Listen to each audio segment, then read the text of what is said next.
Job compared his three friends to physicians who don't know what they're doing. They were like eye surgeons trying to perform an open heart surgery.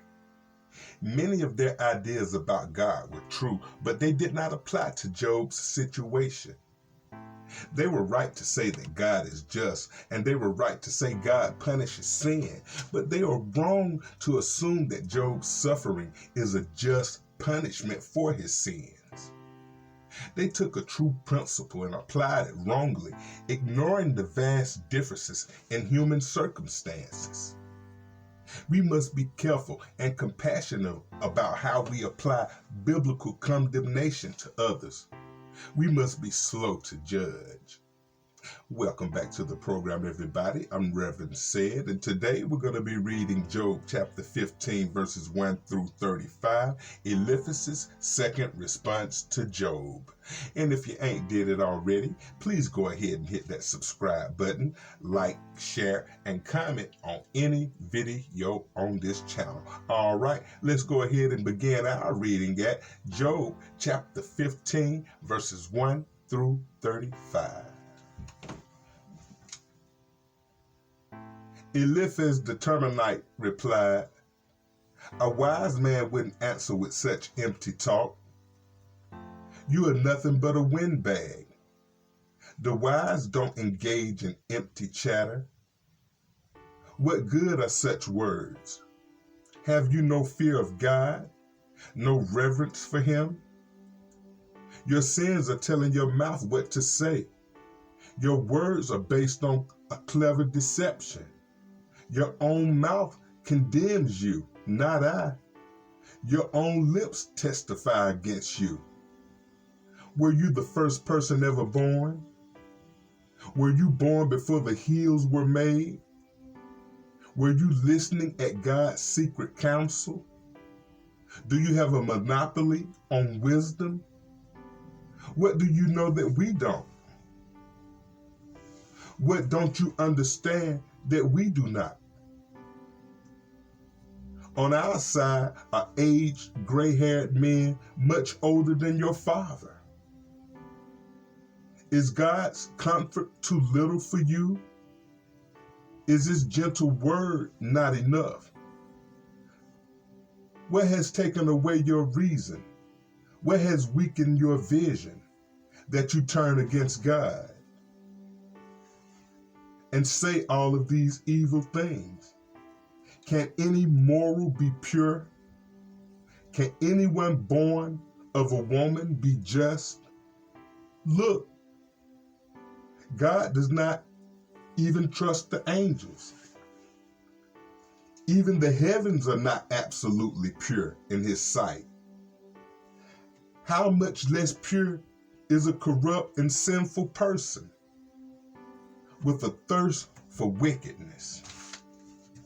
If you will listen, I will show you. I will answer you from my own experience.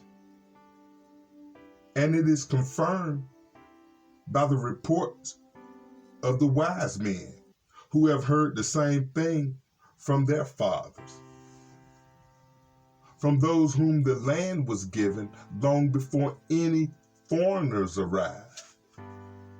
The wicked writhe in pain throughout their lives.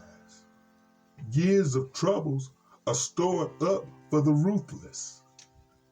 The sound of terror rings in their ears, and even on the good days, they fear the attack of the destroyer.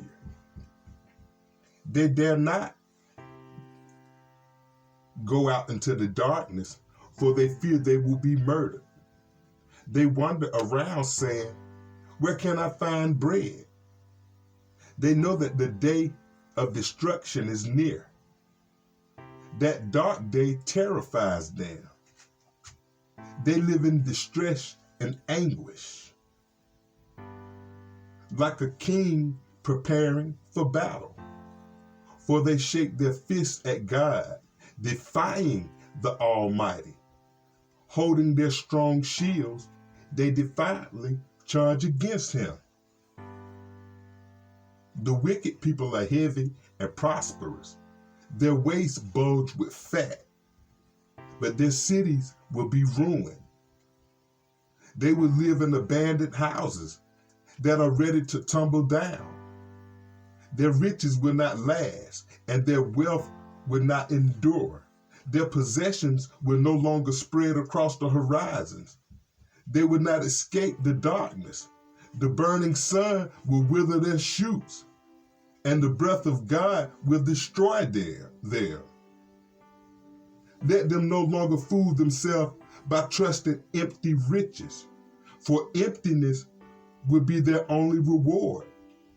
Like trees, they will be cut down in their prime of life. Their branches will never again be green.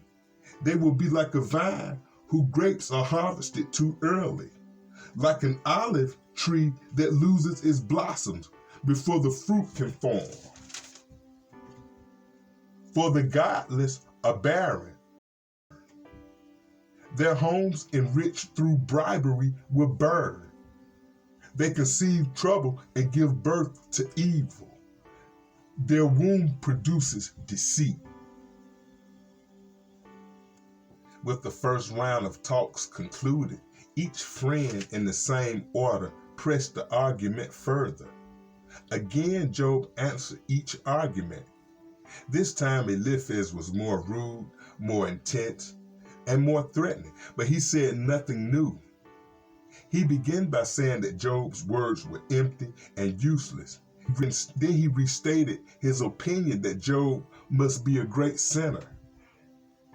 According to Eliphaz, the experience and wisdom of their ancestors were more valuable than Job's individual thoughts.